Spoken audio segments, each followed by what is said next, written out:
Window World, the official windows of the Kansas City Chiefs, presents Kevin Keatsman Has Issues online at windowskansascity.com. The way I figure it, we are running out of opportunities to lead the podcast off with the Kansas City Royals, so we'll do that today. But it will be brief. I won't spend a lot of time here on the Royals. We got some good stuff coming up as it pertains to Tucker Carlson, which has obviously been a big story this week. He has a new offer for a position. He has endorsements from people even on the left of people supporting him in his free speech ways. A lot of good stuff coming up on this podcast. But we do start with the Royals, where I stayed up a little late on Tuesday night watching the Royals beat the Arizona Diamondbacks in a game that was kind of hard to watch after Brady Singer went out. Brady Singer pitched 6 terrific innings for the Royals, gave up 1 run, 4 hits, 5 strikeouts. And in 2 of his 5 starts, he's just been outstanding this year. And in 3, he's been abnormally awful. What remains with the Kansas City Royals is when Brady Singer pitches, they win games. He has not been particularly good this year. He's had, again, 2 good starts, but not as good as many of his starts last year. And Matt Quatraro, for whatever reason, at 92 pitches, didn't see any need to bring Brady Singer back for the 7th inning last night, which nearly killed the Royals. They had the game in hand and likely could have just gotten through the 7th inning with Singer, handed it over to Chapman and Barlow, and had a nice, easy, tidy win. That didn't work. He brought Clark in, wheels fell off, the Royals had to fight and scratch and claw, whatever, but they did win the game. So here's the raw facts. And, I think these things matter. I think sometimes we look at a lot of statistics in sports that aren't as important. We dig too deep sometimes and try to find meaning in a lot of things. Here's what we know now over a long period of time with the Royals. A bad Royals team, a really bad Royals team last year and this year. When Brady Singer pitches, the Royals win. The Royals are now 6-18 on the year. So not to get too bogged down in numbers via audio like this, the Royals have 6 wins. Half of those wins are when Brady Singer starts. Now, I'm not talking about his win-loss record, and I really don't care about starting pitchers' win-loss records anymore. What I care about is, did you win the night they started? And it can, of course, be misleading. Zach Greinke hasn't had run support in a couple of games this year. There are things like that, and Brady Singer had a game where he got rocked, and the Royals came back and won. So he benefits from that. But there's something to this. And in the 2 other starts, obviously, when you pitch 6 innings and give up 1 run, you have a really good chance of winning that game. So the Royals this year, and they've been terrible, and Brady Singer hasn't been good. He certainly hasn't been what he was last year when the Royals were 13-2. They were 13-2 in his last 15 starts. His last 15 starts of last year, the Royals were 13-2. A really, really crappy baseball team was 11 games over 500. In the last 15 games, 1 guy started pitching. That's too hard to ignore. This year, a crappier baseball team. Really, 5 starts, and the Royals are 3-2. That means in the non-Brady Singer starts this year, the Royals are 3-16. I'll repeat that. When Brady Singer starts, the Royals are 3-2. When he does not start, they're 3-16. You cannot ignore this. And, I called for him to be the opening day pitcher. I think they stunted him this year. I think he's gotten off to a bad start for a lot of reasons. And I hope he doesn't lose confidence. And I hope that there isn't something going on with the staff or any changes that he's not going to be as effective or as good as he was last year. But you watched him on Tuesday night, and you sit there and watch him give up only 4 hits and 5 strikeouts in 6 innings, and the wicked breaking ball, and guys making terrible swings at pitches out of the strike zone, and you just know that he looks different than other Royals pitchers. He has movement on his fastball. That doesn't mean he's going to be perfect. Doesn't mean he's not going to give up some home runs or walk a batter here or there, things like that. But Brady Singer's different than the other guys. He is. The Royals have to harness that. He has to harness that. This guy could be a tremendous Cy Young caliber pitcher, making hundreds of millions of dollars if this works out right for him. Now, that doesn't mean he's going to do it here in Kansas City, but the Royals have him for a few more years, and let's watch him grow and see if this doesn't become the night that you can actually sit down and watch an entire game. And I watched a lot of the Royals game. Generally, I flip, and now I'm fine. When Brady Singer pitches, this is odd, I watch the Royals when they're on defense, not on offense, because they sometimes can be hard to watch at the plate. But I like watching Brady Singer pitch, and the Royals win this game. And I think it's a great sign that he pitched well. Part of it could be against a team like the Diamondbacks that don't know him very well, but I'll take it. I'll take that. So Brady Singer, the Royals are 3-2 when he starts.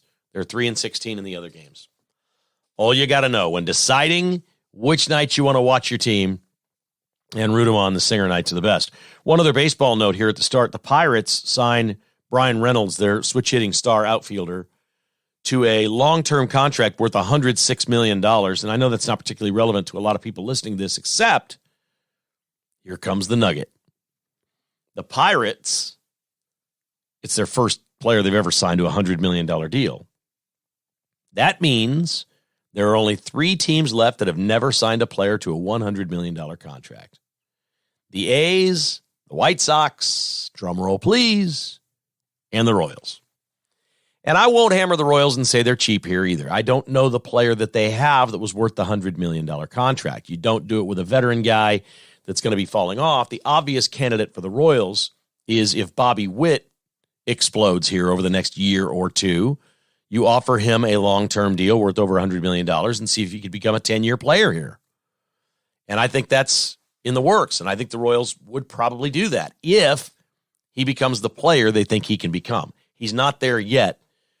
He had a base hit late in the game last night on a pitch that he handled. There are things that you watch Bobby Witt and you go, yeah, it's there. It's there. And we got to remember how incredibly young he still is. And he is. Boy, he is a sloppy defensive player. He had a throwing error last night that cost the Royals a run. He made an unbelievable diving stop and then tries to throw, like getting up or on his knees, throwing it. And it was just stupid. It was just stupid. And the more I watch him, the more mistakes he makes at shortstop. And yes, he can make outstanding plays there. Playing shortstop really isn't always about the outstanding play. You love a guy that can go make a play. You have to do the routine over and over and over every night. It's such an integral part of your defense, playing shortstop. If he doesn't correct that this year, they're going to have to make this guy a center fielder. And he'd be a great center fielder. He might be the best center fielder in baseball. He's got range. He can run. He's got instinct. He sees the ball.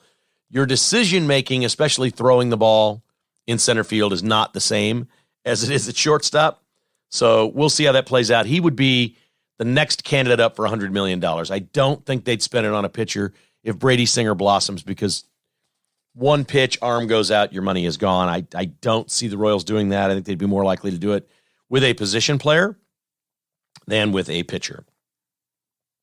All right, on to the draft. It is draft week. The stage is massive. We've seen all the backstage tours now. The videos are available. If you haven't seen everything being set up downtown by Union Station, no doubt it's impressive. It's the biggest stage ever. I guess they actually wanted bigger, but whatever. It's massive. There's room for tens of thousands of people to watch the draft on all the big screens. It's going to be cool. It's going to look great in Kansas City. The weather looks okay as we're getting close. And we're going to just take a couple of moments here on the draft because I've received a lot of emails from you about what you think, what you want to know what I think the Chiefs should do or who they should draft. And I never like to get too deep into specific people, but I'll list a couple of players. And I always have a bias into players that I've seen or watched play over those that I have not seen play as much. And so the players I pick are easy to predict that I've seen guys play in college, either almost always exclusively in the SEC or the Big 12, that I watch play. Like if Brock Bowers, the tight end at Georgia, was available right now, I'd draft him as fast as I could to replace Kelsey. And he is Travis Kelsey. He's going to be the same great player if he gets in the right spot and would be an unbelievable Chief, but he's not available this year, so not a part of the deal. I'm going to assume here that Bijan Robinson is not available, the running back out of Texas, because that is the player the Chiefs could use most.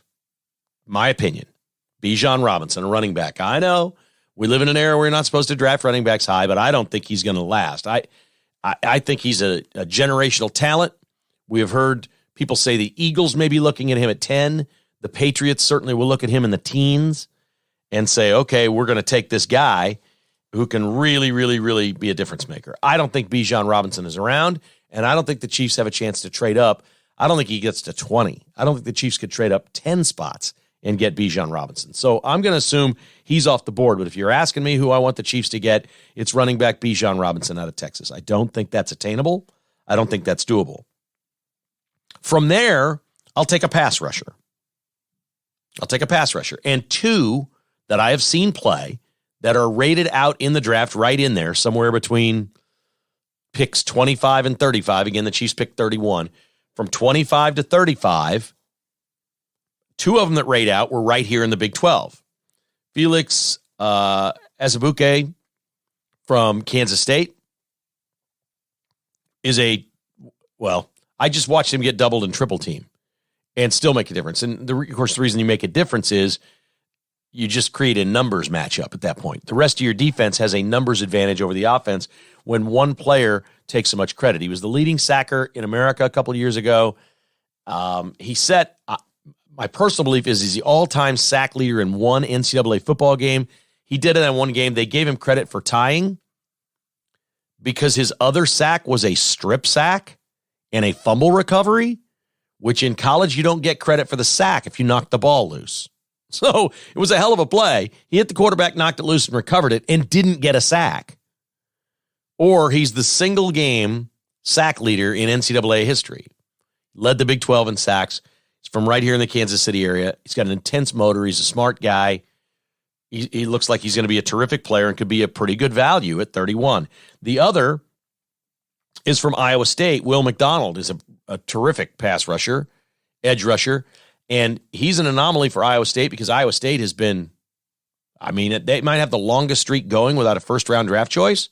So if the Chiefs took him and there's a chance he'll be there, it's a more likely than not chance that he'll be there. I think he rates out maybe about number 35 to 38 on some draft boards. But I'll take the pass rusher. A lot of people are saying wide receiver. Okay, wide receiver, possible. If Quentin Johnson from TCU, who we watched just have one fantastic game after another, drops to 31, I think he's a steal of the draft. He's 6'3". He's the exact type of guy you're looking for. I don't think that I'd trade up for him. I think there's a lot of wide receivers in this draft. There's a smaller wide receiver out there available, a 5'9" kid that a lot of people like. He may not drop all the way to 31, but the Chiefs obviously will go with small, quick guys, fast guys as well. But I just think I'd love to see if the Chiefs got one of these 5 to 7 year players that's 6'3" that Mahomes could just have in his prime now. They need to find that next big thing that's going to be here year after year. Travis Kelce's days are numbered, and he's awesome, and he's likely to be really good again this year. But I knock wood that he's been so injury-free. I think that's amazing. He's also starting to defy logic with his age and the numbers he's putting up. So I think the Chiefs should be considering looking at not some gimmicky receiver, not some little, you're not going to find another Tyreek Hill. That was the one-time deal they got. Everyone else they've tried there has been okay, but they've let him go. They say, well, he's a Tyreek Hill kind of wide receiver, and they stick around for 4 years. They never meet their potential, and the Chiefs just let him walk. So it's a very hard thing to do. Tyreek Hill was a special talent, no question. I think the Chiefs' next special talent wide receiver should be a big target. Yes, a guy that can get downfield or go across the middle, but man, the guy you can throw a fade to, a back shoulder throw, that he just goes up higher and high points a ball and beats the defensive back. That would be incredible for Patrick Mahomes to have. So obviously Quentin Johnson would be that guy in this draft if somehow he is there. My other stance is pretty simple. I don't think you spend first-round draft choices on offensive linemen. I don't. The Chiefs just let their left tackle go. They let him walk. He was a extremely high first-round draft choice. It just doesn't add up. You can find players. The Chiefs had a crappy line in a Super Bowl and remade their entire offensive line in one off season and came back and won, and got another Super Bowl. You can refurbish your offensive line probably more easily than any other position. Andy Reid was an offensive lineman. They know how to coach it, and I take the opposite approach. This is something you won't hear anywhere else. Most people say you spend $500 million on your quarterback, you better spend money on your line to protect him. I believe just the opposite.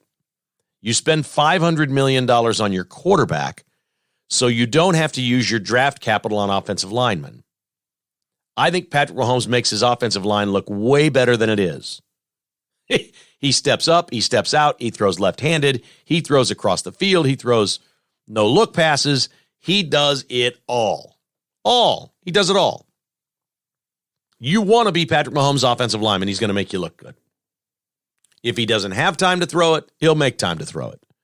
I firmly believe this. I think pass protection, offensive line pass protection for Patrick Mahomes is overrated. No, you can't have him getting hit on every play. You can't have the worst offensive line in football. But if the Chiefs have a middle-of-the-road offensive line, it will stat out as one in probably the top 6 or 7 because of the quarterback, because of the scheme, because of all these other things. I just firmly believe that you don't spend first-round draft choices here on this. I don't get it. Eric Fisher, they chose. When you think back about Chiefs offensive linemen and you've watched football your entire life, where do you rank Eric Fisher? They picked him number 1 overall. Great guy, good player, struggled early his first couple of years, but learned how to be a good football player, had some injuries. He was around for a while, but when you think about the Eric Fisher years, I mean, there's just nothing really to think of, is there? Did that really make a difference for the Chiefs? No. They would have been much better off going with a skill position player there, in my opinion. And I think that's where you go in the first round. I think the top picks, you better find skill position players. That, to me, is, in this draft, it's Bijan Robinson. It's a wide receiver that can be a mainstay wide receiver if that's available. It's a pass rusher, or it's a cornerback. That's where I'm looking with the first-round pick. The Chiefs also signed punter Tommy Townsend to a new contract, and this week they got the international home marketing rights for Austria and Switzerland. Not sure you know what that is? Let me explain it to you. The NFL applies with the NFL for home marketing rights. In other words, the Chiefs have home marketing rights here in Kansas City, in Chiefs Kingdom. They have the rights to that.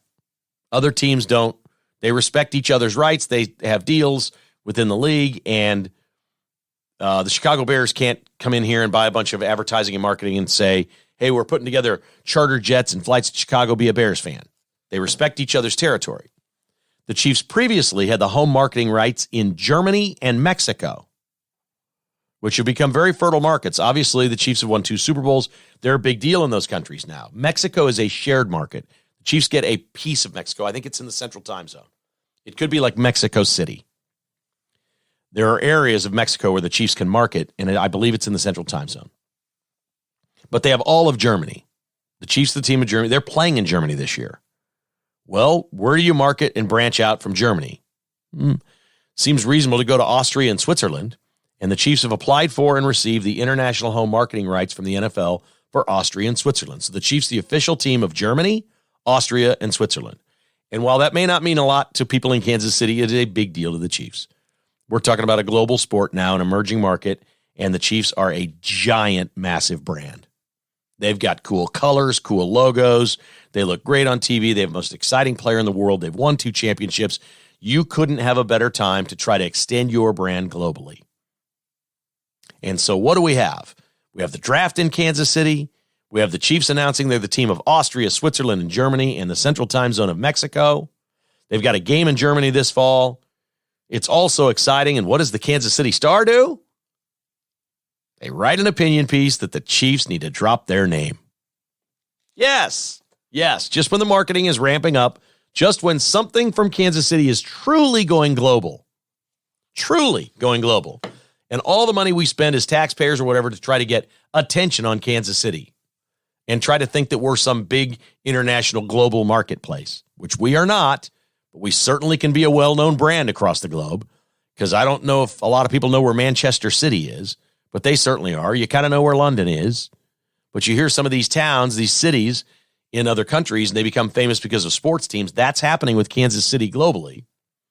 And what does our local paper of record want to do? They want to change the name. And I just ask these people because it's so disingenuous and stupid. And it's always somebody really young that was taught this in college, and they come out and they don't understand. They certainly don't know that the Chiefs were named after Chief Bartle. H. Rowe Bartle, the mayor of Kansas City's nickname was the Chief. because he was kind of the commander-in-chief of this city. So are we going to drop commander-in-chief for president of the United States? We're going to take that out of all official government language, commander-in-chief? I think we should. Clearly, chief is a reference to a Native American or Indian chief.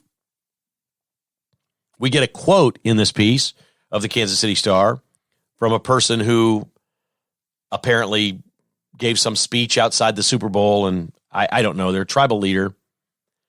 And it's interesting because we don't see as often now racism. They know the Chiefs aren't racist. They've seen the millions of dollars the Chiefs have given to area Native American projects, concerns, benefiting those cultures, those people. So we don't see that now. What we see in this piece, this is new. This is the new attack. This is the lead person they're basing this on is a tribe leader that says this is an issue because it is wrong for the Chiefs to be profiting off the use of a logo that is Native American. Now it's gone from racism because nobody really believes it's racist. They've moved away from that and saying we don't like them profiting. So this has now gone from a racism claim to extortion. They want even more money out of the Chiefs to keep this name. And you know what? They'll probably get it. The Chiefs have plenty, and the Hunt family have plenty, and they really don't want to change the name. I just don't know how this is all offensive. It's not. The fact is, it's not offensive. So they've moved on and said they don't think it's right that the Chiefs are profiting off Native Americans. I can translate that opinion piece. This is not about the name change. It's about extorting more money out of the Chiefs for whatever it is that you want to do, whatever casino or golf course you want to build and do with whatever you're going to do with your tribe. That's what this is about. No doubt about it. A lot going on with the Kansas City Chiefs during draft week. KKHI is brought to you by bstock.net. We love these guys. You want electronics at a low price? bstock.net is the only place to consider. Truly. Typically 30% lower than Best Buy or Nebraska Furniture Mart. And they have everything. Laptops, desktops, tablets, all types of computers, dozens of different models and brands, televisions, big screens, displays, monitors, accessories, chargers. You name it, it's electronics. bstock has it. Look them up online, bstock.net, or visit them in Olathe at 14680 South Flaming Road. Right now, they have business-grade laptops from Dell, not the cheap plasticky models they sell at Best Buy. They call those Inspiron, not the Inspirons. They have the Dell Latitude 5310 with an i7 processor, 32 gigs of memory, full 13-inch display, just $699. This is 50% off. They rebrand factory new, sealed with full Dell warranty, just $699 or half price. bstock.net, 14680 South Flaming Road. RobertsRobinson.com, Chevrolet Buick GMC, now with 0% financing. The incentives are back. That's right. The days of paying over sticker or whatever for new cars are gone. The incentives are back, and Roberts Robinson is ready to work with you. That's even whether you build your car or they have it on the lot or they find it somewhere else and ship it in for you. It's RobertsRobinson.com. Call Tim and ask him for details. Tell him you're looking for a Chevy Silverado or Tahoe or a GMC Sierra or a Canyon or maybe a Buick SUV. Roberts Robinson has them all. Tim will get you set up. He's going to save you money, and they're going to get you a lifetime warranty absolutely free. RobertsRobinson.com, 816-826-1563 from day one. Proud automotive sponsor, only automotive sponsor of Kevin Keatsman Has Issues. If you haven't noticed, we're fortunate with this podcast. I could have 4 or 5 car sponsors now and do a different one every day. We're not doing that. Like TV stations and radio, we're not doing that. I've told every one of our sponsors, we're sponsor exclusive. You come on board here, there's no competitor of yours here, period. Like even if we're talking about like a Benz dealership, which Roberts Robinson doesn't really compete against, we're not doing it. We're not doing it. These are my guys. These are my guys until they tell me that I'm not their guy. That's how it works with all of these sponsors. So there's one in every category. We have one automotive dealer, but we're lucky because they have Chevy, Buick, and GMC, and they can order you a Hummer and maybe even a Cadillac, all those good things from GM at robertsrobinson.com. And Cross Kitchens KC, Tim Cross and his family have a wonderful family-owned business where the owner is on the job every day, not just overseeing the crew, many times grabbing a hammer or doing something and working with the crew. He has outstanding craftsmen that have been with him for years. They do amazing work. Most jobs are done in a couple of weeks or less. If you'd like to sit down with Tim and discuss your project, he'd come right to your home and love to take a look at your project. 816-898-7047 or online at crosskitchenskc.com. Okay, one final NFL draft story here, and I like this one a lot. You've heard of the Wunderlich test, right? They test all these players for, we always thought of this as IQ, but it's really aptitude. It's cognitive. The Wunderlich test always kind of scared me. I'm like, I think I'm a smart enough guy, but I would be afraid to take that test. I also understand that people don't test well, that they get nervous, they freak out, and they don't do well, whatever. Well, they've replaced the Wunderlich test this year with something called the S2. That's S as in Sam, the S2. So the S2 test scores for the top quarterbacks in the draft, I think there's about 8 or 10 of these quarterbacks. The top quarterbacks' S2 scores have been released. Now, before I give you a couple of scores of guys, I want to let you know that the person that administers the S2 says, yeah, I saw what was leaked, and a couple of those are just flat wrong. Okay, but he doesn't say which ones. And he doesn't say if they were too high or too low or whatever. So I ain't buying it. I think these leaked scores are right. These are the S2 scores. Now, the S2 test is interesting. This is now done on a gaming tablet, a gaming computer. It has multiple objects that move around, and you have to track them and follow them. It's a cognitive exam, but you're basically asked to dissect information. There are 9 different parts to the test. There's one place where there's 50 multiple choice questions, and you're expected to answer those in 12 minutes. You're on a timer. Go, go, go, go, go. If you get them all right, you get 50 points. You're scored. But there's speed involved in this. I'm talking about quarterbacks now. It could be different with a lot of different players. I think they're doing different tests for different players now. So we're talking about moving objects on a tablet, cognitive recognition or recall of what you saw that is no longer there, multiple choice questions that you have to answer rapidly. Like the first thing that pops into your mind, you got to answer it. You got to go, go, go, go, go. You get like, I don't know what that equates to be, 15 seconds a question, something like that. They want you to move. They're testing these quarterbacks. And they basically doing it on a gaming laptop, which is the wheelhouse for these guys. So they're not intimidated with some desk and, like some exam they had in college. They try to put them they're trying to put them in a position to succeed. But they, at the same time, want to find out what their skills are here. A lot of this is aptitude. It's memory. It's recall. How well will they know, learn, or remember the playbook? All of these things are in play with the S2 score. So now you know what the test is, how it's changed, and how it's different. It is timed. It is pressurized. It's 45 minutes, and it's not all that easy to complete. The top quarterback in the draft could be Bryce Young. He got a 98. 98%. Remarkable. That's tops among all quarterbacks. Not just the top quarterbacks. That's tops. CJ Stroud. This is not possible, is it? CJ Stroud's could be a top 10 pick here. Could be a top 5 pick, right? 18%. 18%. Bryce Young, 98. CJ Stroud, 18. Whoa. If that 18 is accurate, there's your player that's going to fall. Because I don't care what the skill set is in the NFL. Everybody's got some kind of game or you wouldn't be getting drafted there. You better be able to figure the game out. And we all watch quarterbacks who can't figure the game out. They don't see the field the right way. They don't feel it. They don't, Mahomes throws no-look passes for crying out loud. He's got a sixth sense of where everybody on the field is. You can see it when you watch him play. And I'm guessing if he took this test now and he was dissecting this information, there were moving objects and all that stuff, he'd test very well on this new test. I don't think there's any question Patrick Mahomes would be good. I don't think there's any question Patrick Mahomes could be the best video game player in the Chiefs clubhouse. Do you? In the Chiefs locker room? Do you doubt that? If he really wanted to be good at video games, and I don't know that he does, I'm sure he plays, but I don't think it's some passion. Like Tyreek Hill used to that's all he wanted to do. He did 2 things. He just wanted to work out or play video games. He was really, really good. He used to brag that he was better than everybody in there. They had a Fortnite tournament. He won that. It was a big thing. I'm going to bet if Patrick Mahomes really wanted to be good, he'd be the best in there. I'm just shocked. Bryce Young, tops among quarterbacks, 98%.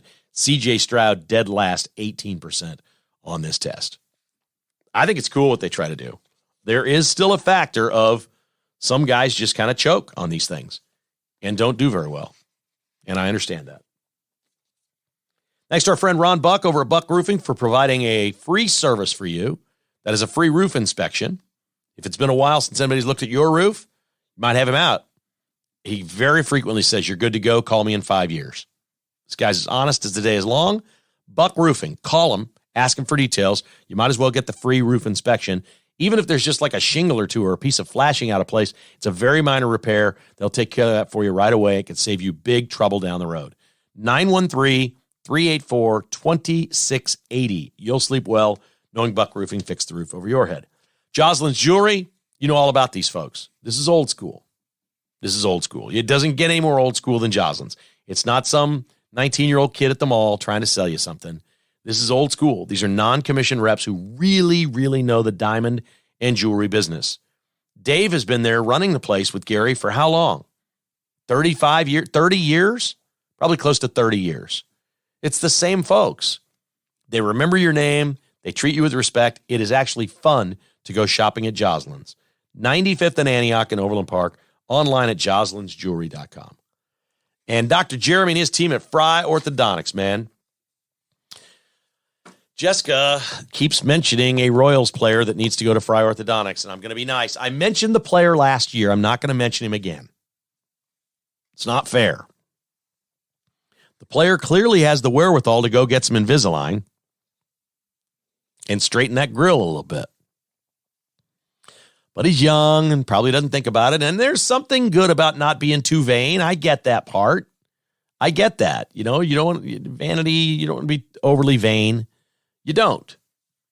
But if you've had a smile that you're not thrilled with for some time, you can fix it for a really good price. Invisalign is the same price as braces. Of course, we talk a lot about teenagers giving them that perfect smile for life. I went through it with Abby and Spencer, and it's a wonderful gift to give to a child. But if you didn't get that gift as a teenager and you've always thought, you know what, I'd like to straighten these couple or this right here, go ahead and do it. FryOrthodontics.com. Your first appointment is free. Mention the podcast at any of the 13 locations in and around Kansas City. Tucker Carlson news just continues to reverberate. So I was going to start with a tweet about Tucker Carlson I'm going to share with you from Robert F. Kennedy Jr., who is running for Democrat president of the United States. I'll save that and give you the lowdown on a couple things here on the Tucker front that are going on. The first thing is, you know he was doing his job well when we now get an unidentified Pentagon official. I'll say this again, an unidentified Pentagon official, high-ranking official, whose official quote to the reporter, I think it was New York Times or something, they're trying to do hit pieces on Tucker Carlson. And what they don't see is this quote that they think is a hit piece is actually the biggest freaking compliment in the world. The unnamed Pentagon official about Tucker Carlson said, quote, "Good riddance," unquote. Yeah, good riddance, because he was looking into what you're doing. And nobody else will. That you can't get a better, if you're Tucker Carlson, there's no stronger endorsement of your work than somebody at the Pentagon saying good riddance. Of all agencies, of all things we have in this country that need checks and balances, that need real journalism looking into what they're doing, all the theft, all the grifting, all the dirty dealing, all that stuff, the number one thing is the Pentagon. Because those people can literally mobilize and take over anything.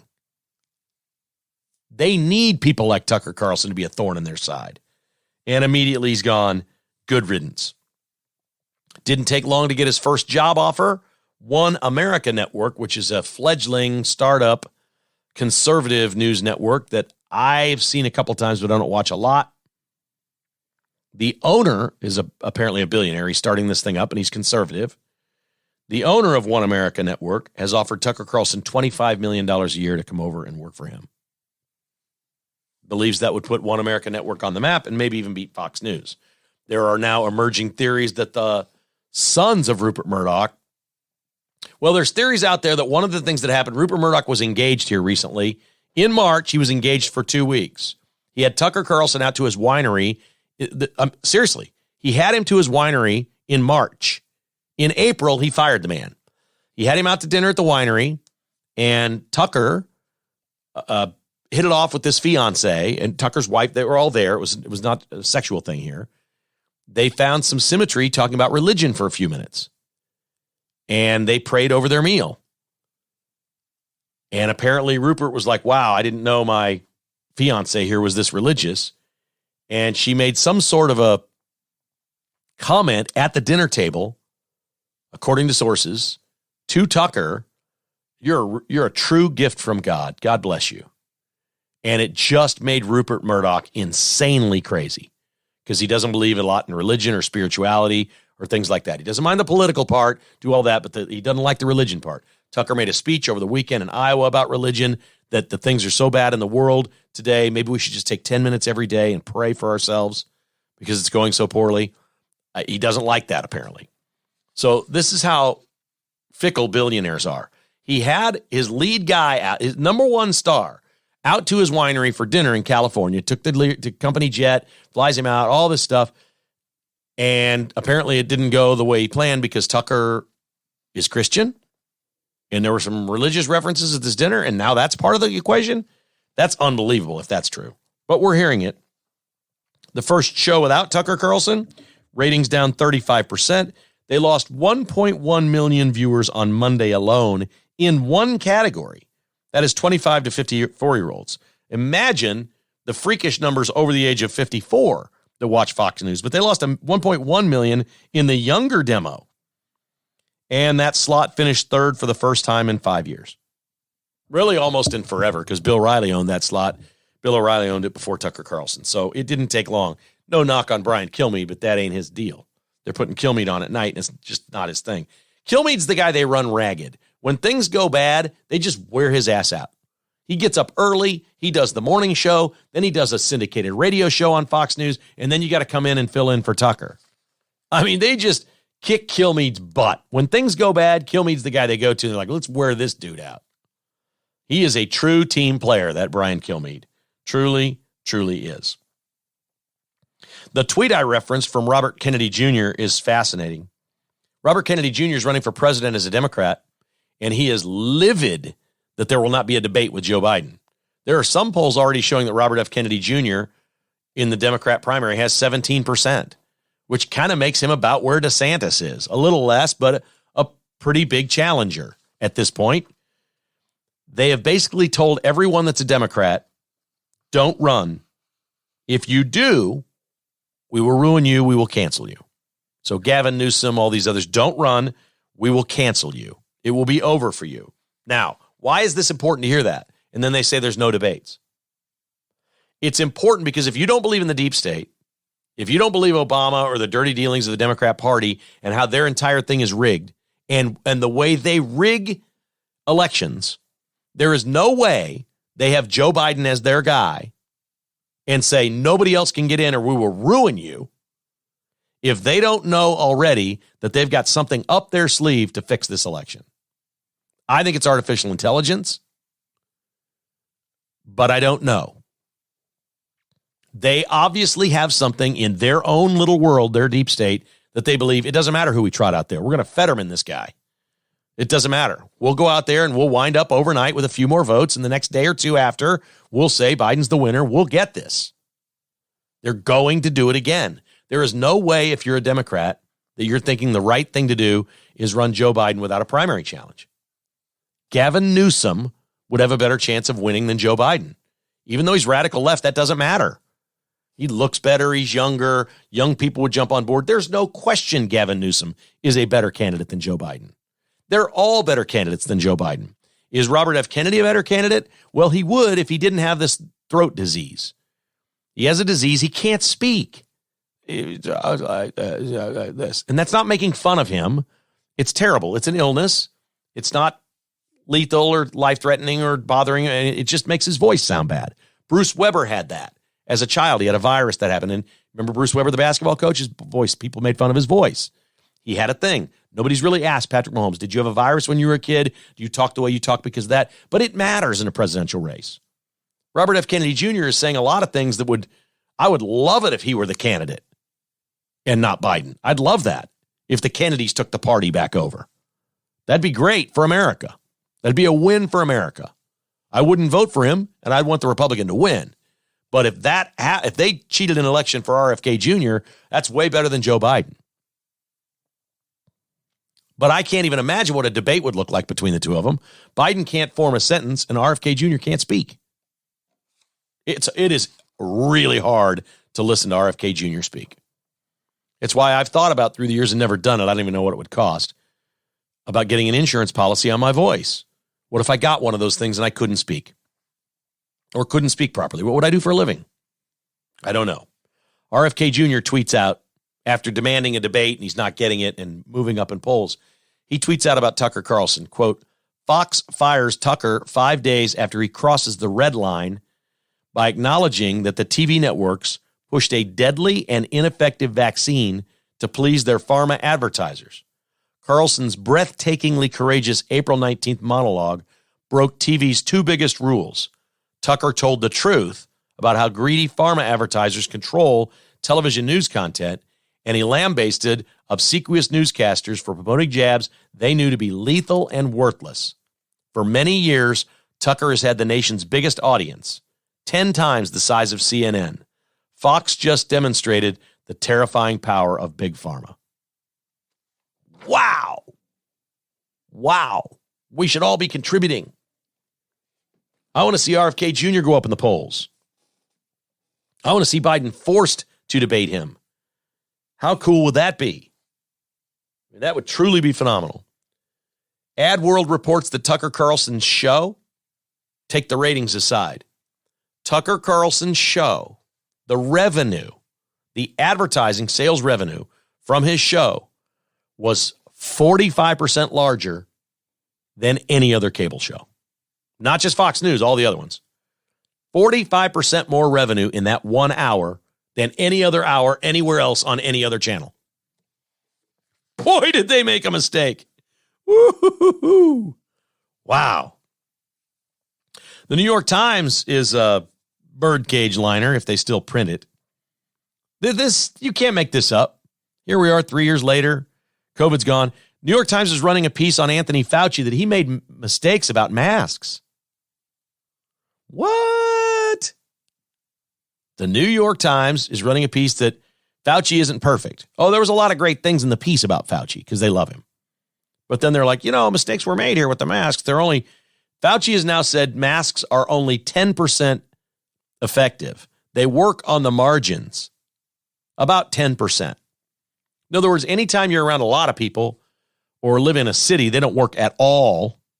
If you live out in the country, your mask probably works better. Okay. Thanks, Fauci. We appreciate that unbelievable expertise and advice.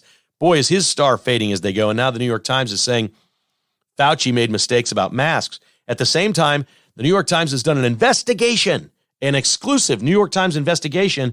You're going to love this. Guess what they've discovered? A New York Times investigation has uncovered and discovered that the Chinese Communist Party condoned censorship and conducted censorship regarding lab leak theories in Wuhan. What? This thing came from a lab and the Chinese knew about it? Come on, New York Times. Why do they do this? Why not just give a correction and be done with it? They're making it sound like they're like, okay, the Republicans have been saying this for 3 years. Now it's true because the New York Times says it. God, I'm so sick of that. So sick of that. Joe Biden's running for president. I don't know if you've heard. If he wins, he'll be 86 when he leaves office. CBS News. CBS News. A reporter from CBS News asked Karine Jean-Pierre why he's running to age 86. And she said, well, it's the same as 2020. They're saying the same stuff over and over and over. It's the same as 2020. We're battling for the soul of the nation, and we have work to do. I'm like, what? We talked about this yesterday. You're kidding me. You're running on the fact that you won and you get 4 years, but you haven't done the job, that you've been crappy at your job, and you want to try to do the same thing. We're in the same spot. In other words, we're liberals. We can't tell you what we're going to do. Can't tell you what kind of mayhem we're going to have the next 4 years if he's in here. But they're asking the questions. Why is he doing this? Then the real question, because they saw the release video of Sleepy Joe saying he's running for president, which sucked. But it was Kamala Harris was featured prominently in this. They know they have to strengthen her. They know they have to. I think he'd be better off dumping her and bringing somebody else in and saying, look, if I don't finish my term, this is the person. It's pretty hard to even address this topic. The question came, does he intend to serve his full term? Because I've never thought that. I have always thought Biden at some point is stepping out and handing it to Kamala. They're going to check a couple of boxes. First female president, first female black president, first female minority president, female Canadian president, first female Jamaican president. Check the boxes here with Kamala. And Karine was asked, does he intend to finish his full term? And she said, that's something for him to decide. Well, several hours later, KJP put out a statement because Obama's people got a hold of her and said, what the hell are you saying?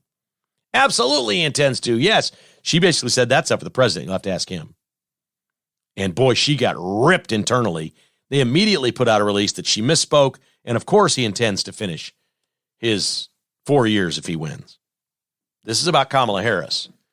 And boy, we need to attack Kamala Harris in this election as well, because the vice president doesn't normally matter. With Joe Biden, I think it really matters. I think that one of the great ways to hit Biden in the general election is, are you ready for Kamala to be president? And just show her stumbling and bumbling over and over and over. Our final coming up goes to Hollywood and a movie that you love. Brought to you by Tickets for Less, online at ticketsforless.com.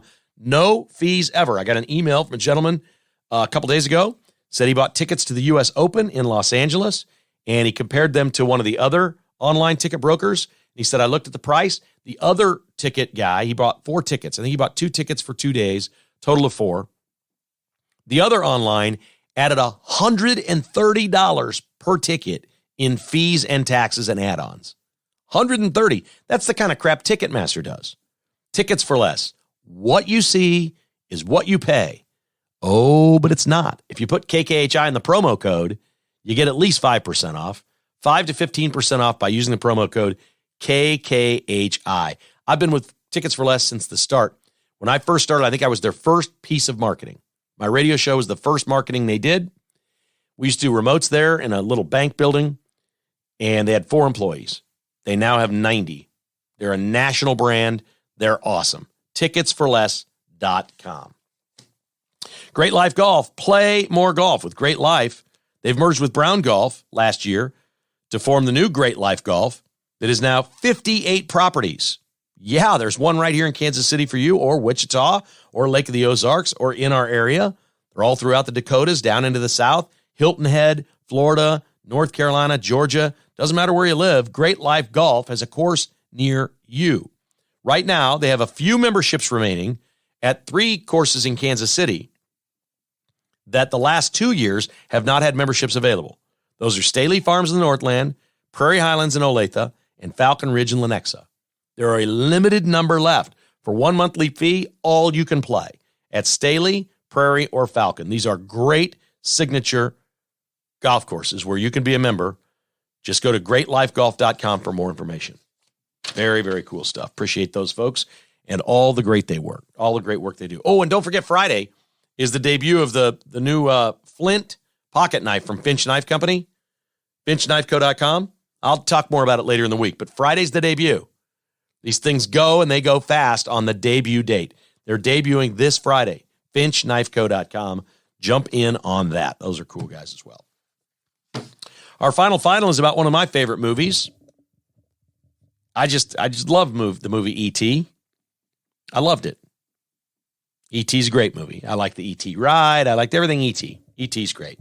You can watch from one generation to the next. Young people can watch E.T. and love the movie. Steven Spielberg previously allowed an edit to E.T. where the federal agents at the end where E.T.'s trying to escape and the bicycle flies, there are agents by their cars trying to stop them, and a couple of the agents have guns. And apparently at some point in the past, Spielberg, being an anti-gun guy, took those out because he saw this as a kid's movie and replaced them with walkie-talkies or something.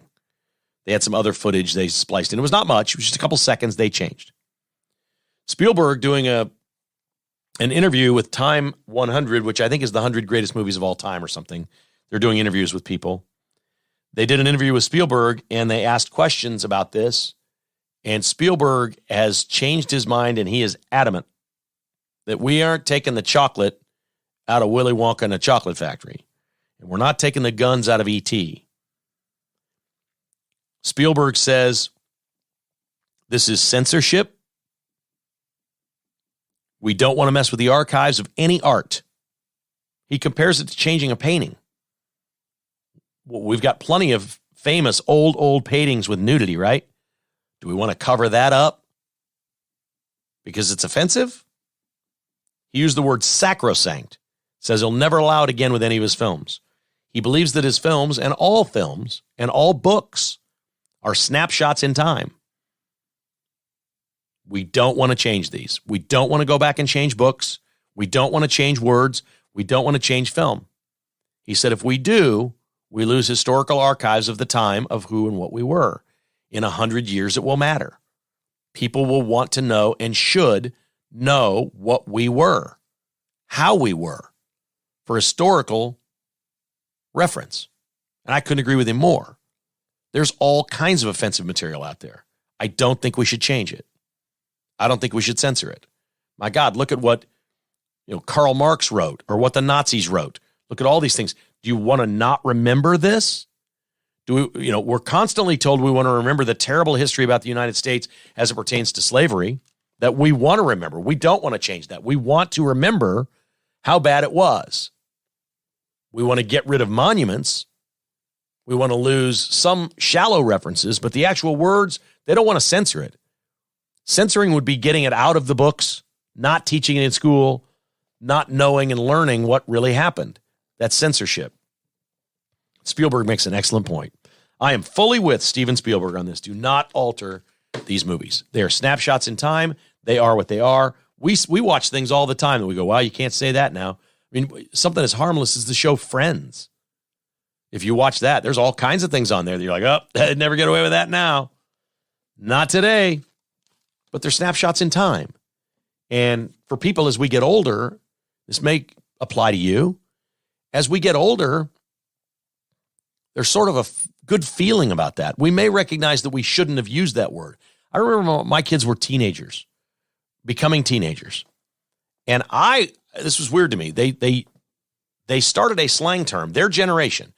My sons are 33, 29, my daughter's 27. Their generation, 15 years ago, as teenagers, started the term, that's gay. Meaning that's stupid. That's gay. I'd be like, yeah, we're going to go do this today, and we got to get this done, and then we'll go do that. Dad, that's gay. I'm like, that's not right. You shouldn't be saying that. They didn't know. It was a slang term. It scratched me wrong because I thought it just applies to everything. It was like something that was negative. It was just, that's bad.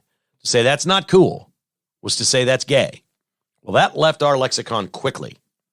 And it should have. I think I can see why.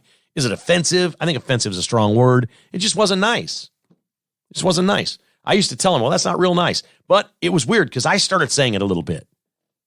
Because they said it so much. And I said, I don't think you should be using that.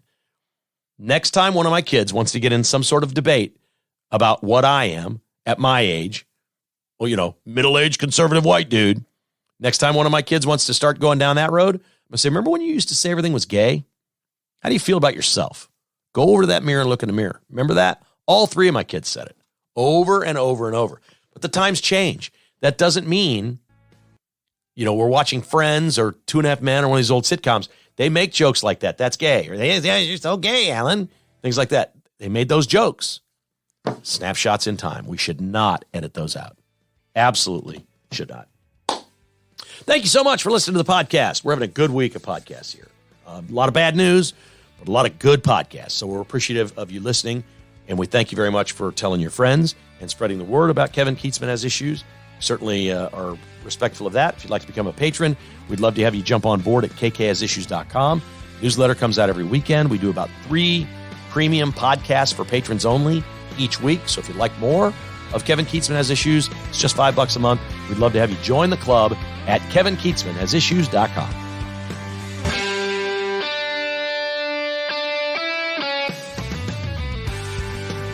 Thanks for listening to Kevin Kietzman Has Issues, presented by Roberts Robinson Chevrolet Buick GMC.